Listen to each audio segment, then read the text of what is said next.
ரொம்ப மனசை கட்டுப்படுத்துகிறவனுக்கு, மனசை பக்குவப்படுத்துகிறவனுக்கு என்ன நடக்கும்னா, அவன் கண்ணை திறந்திருந்தாலும் அது உள்ளேயும் பார்க்கும், வெளியவும் பார்க்கும். வெளியே பார்த்துக்கிட்டு இருந்தாலும் உள்முகமான பார்வை அதுக்கு இருந்துக்கிட்டே இருக்கும். பக்குவம் இல்லாத மனசு வச்சுருக்கவனுக்கு அவன் கண்ணை மூடி இருந்தாலும் அது வெளியே பார்த்துட்ருக்கும்.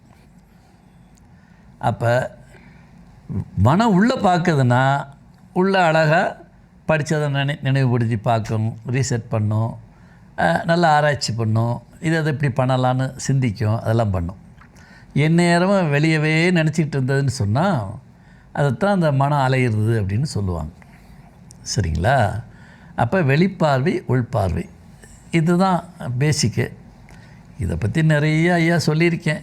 எல்லாத்துலேயும் சொல்கிறது தான், பயிற்சி வகுப்புலையெல்லாம் சொல்கிறதெல்லாம் இது தான் நான் சொல்லிக்கிட்டு இருக்கேன்.